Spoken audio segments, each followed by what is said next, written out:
बहुत समय पहले की बात है। एक छोटे से गांव में एक विद्वान पुजारी रहता था। उसको वहां के सब लोग जानते थे और दूर-दूर से गांव के लोग उनको अपने घर पूजा के लिए आमंत्रित करते थे।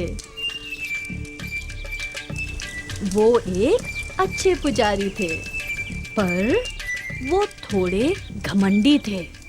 मैं अपनी बड़ाई नहीं कर रहा हूँ, पर क्या इस गांव में कोई भी एक ऐसा आदमी नहीं है जो मुझसे अधिक बुद्धिमान और होशियार हो?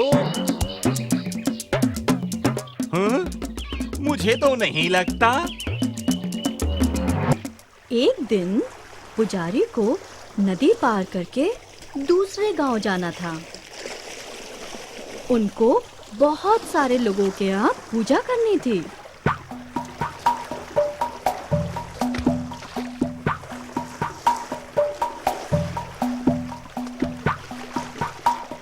जैसे ही नाव आगे बढ़ने लगी, उसने अपनी प्रशंसा करनी शुरू कर दी।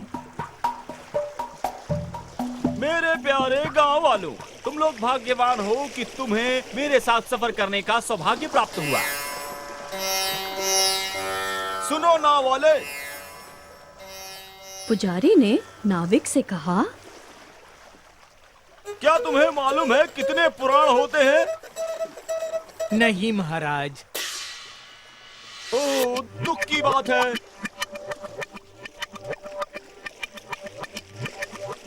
ये तो बताओ कि वेदों में कितने अध्याय होते हैं?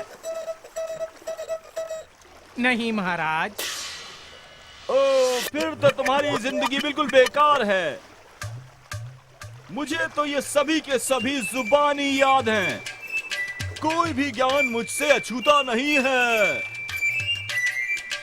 मैं सौभाग्यशाली हूँ कि माँ सरस्वती ने इस काम के लिए सिर्फ मुझे चुना है। तुम अपने आप को सौभाग्यशाली समझो नाविक, कि मेरी उपस्थिति मात्र से तुम्हारे ज्ञान में वृद्धि हो रही है। तुम्हें गीता का ज्ञान है? नहीं महाराज। पुजारी ने नाविक को काफी देर तक परेशान किया।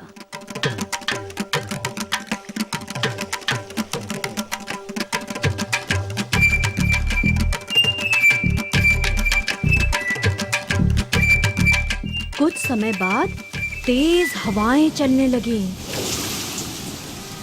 घने बादल छा गए।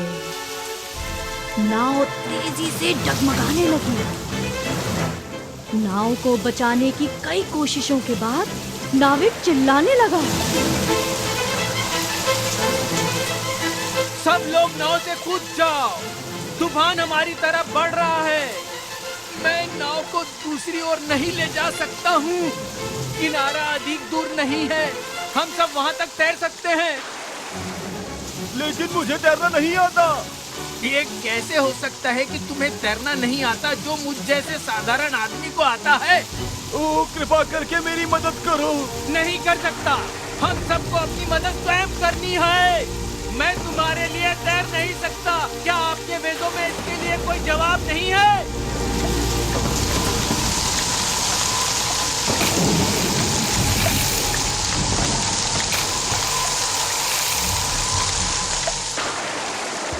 पुजारी डर से कांपने लगा। अगर आप तैर नहीं सकते तो क्यों है बहती नदी के बीचों बीच?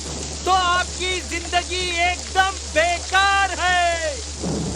ये कहते हुए सभी लोग नाव से कूद पड़े और धीरे-धीरे किनारे पहुंच गए और केवल वो अभिमानी पुजारी पानी में छटपटाता रह गया।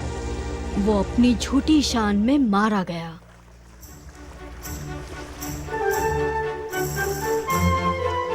शिक्षा।